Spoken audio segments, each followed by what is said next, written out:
G'day, just a quick video today to show off my new Plinky12 synth slash sequencer. This is the Toadstep model, so it is mainly kind of like a sequencer, or it's basically a groove box.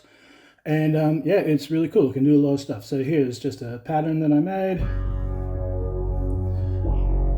So we can see we've got the bass is chugging along through these couple of notes here, and the kind of the synth, I guess, stab kind of thing is hitting these notes just here. So if I mute, let's say that one. So now we've just got the bass notes here. So you know, we can change the notes, although we're not going to get a lot of change because we're just on an F here. So it's basically just going to change octaves pretty much.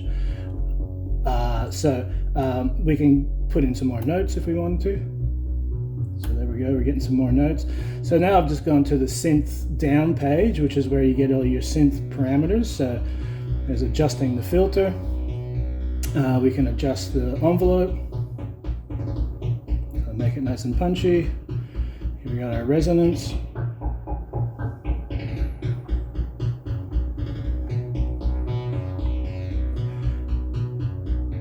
And then there's sort of like a whole bunch of, I guess, wave folding or maybe saturation sort of stuff going on these green ones. And on the blue ones too, for that matter.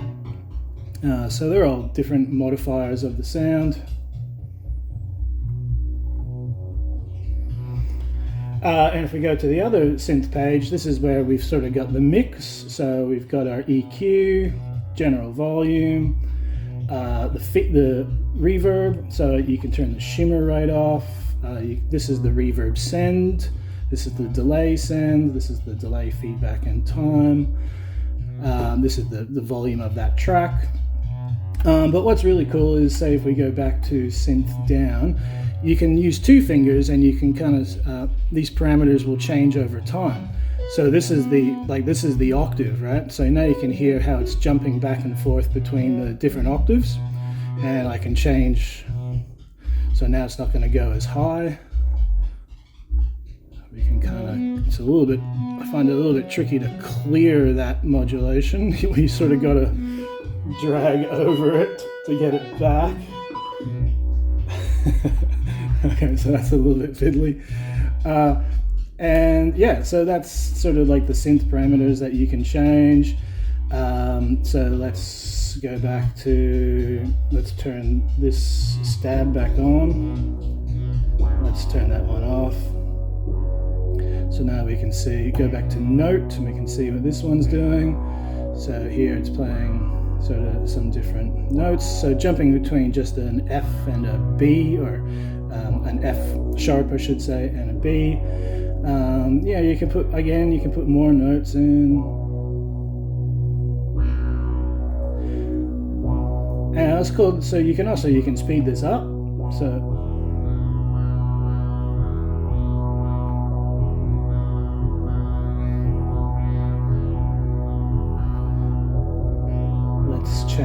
let's change the gate length on them.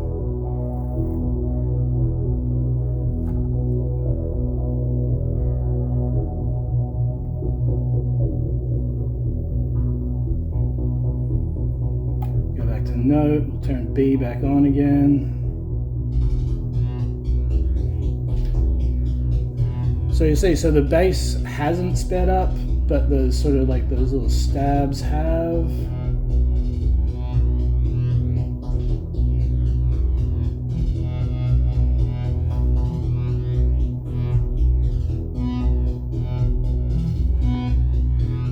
Let's turn on another one. So we got A.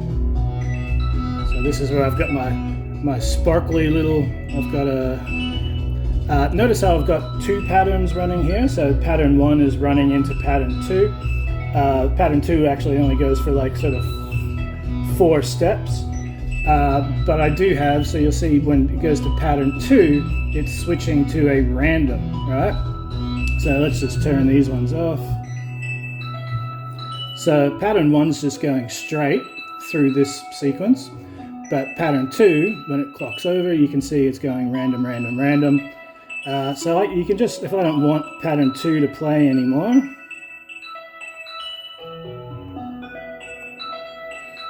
come on.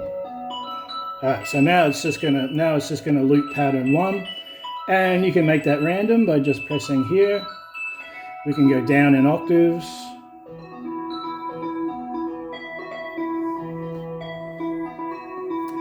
We can change the length of the pattern, which doesn't make much difference when it's in random, I guess, but if we just put it straight.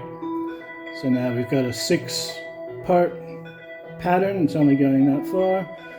These ones turn the notes on and off. You can put in some slides.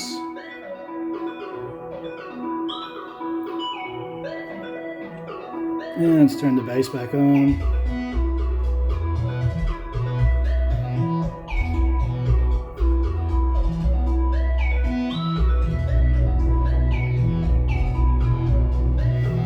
It's getting a little bit muddy and messy now, but let's make everything go nice and slow.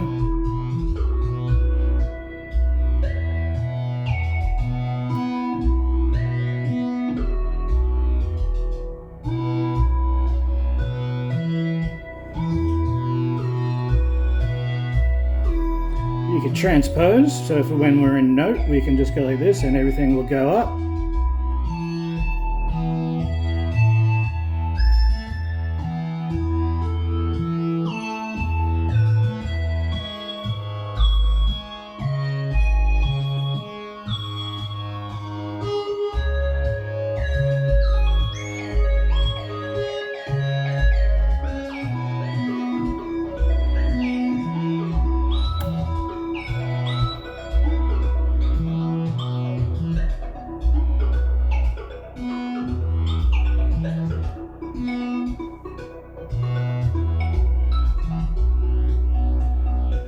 Oops. Didn't do that right. Let's go back to pattern 1.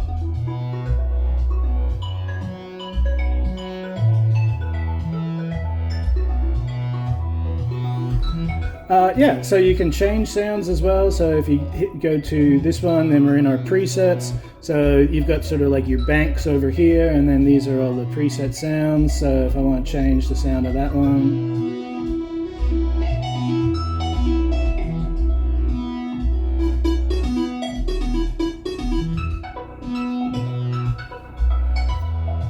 so yeah, you can do that. Another cool thing is it's also got built-in like LFOs. So let's just turn one of these off again.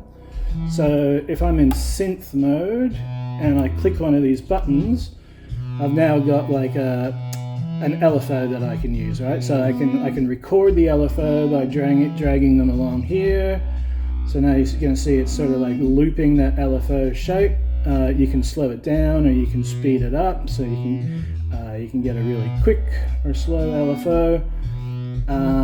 And depending on the synth page you're in, you can then set that to the different parameters. So this is filter, so let's set it to filter. We'll make it so it applies to it negatively. And we should be able to start to hear that change coming through. Maybe if we speed it up. Oh, we're on the wrong bloody thing. There we go. There we go. Now we can hear the LFO affecting the filter.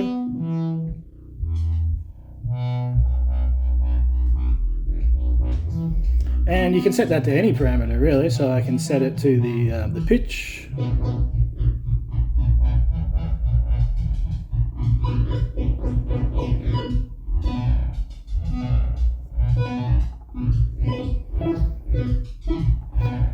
And it's got 4 of those, or 5 of those LFOs actually. So these little side buttons, you can click any of them. So there's the yellow LFO, there is the red one, that's the blue one, and the green one. And I think you have to press 2 of them at once to get to the white one. Yeah, so that's all I'm going to show today. It's, as you can see, it's capable of a lot of stuff. It's also, it's got CV and gate in and out, so I can plug it in and I can sequence any of this gear using that. So it's got, you know, CV1, CV2, and then for the gate you have to use like a splitter, because gate out is A and B are on one output. You'll also see that I've got it MIDI clocked. So I'm actually starting and stopping it with my KeyStep Pro over here. So it's in time with all my other gear. So yeah, I think it's really cool. And if you didn't know, like, these faceplates are all interchangeable. So you can there's 3 different faceplates that are currently available. I've got one of them on the way. I've got blocks on the way. But even without the faceplate, when you're loading up the thing, and I'll show you that, it's going to make a bit of a pop, but oh well. So if you hold probability and you put in the USB, it asks you what sort of, I guess, flash system do you want to open. So here I can open up the blocks system, I can open up chords, Toadstep is this one, and then I've also got, I thought I had Worm installed, but maybe not. So if I load up blocks, it's a completely different instrument. So now, you know, you can.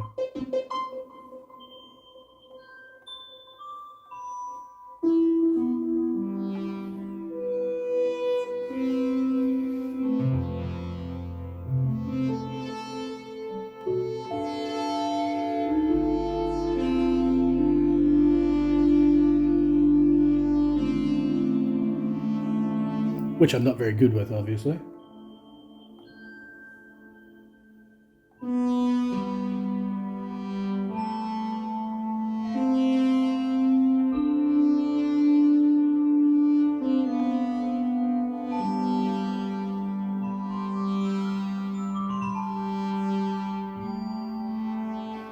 Now, of course, you can change what all the sounds do, but I haven't quite worked that out yet. So there we go, Plinky Toadstep 12.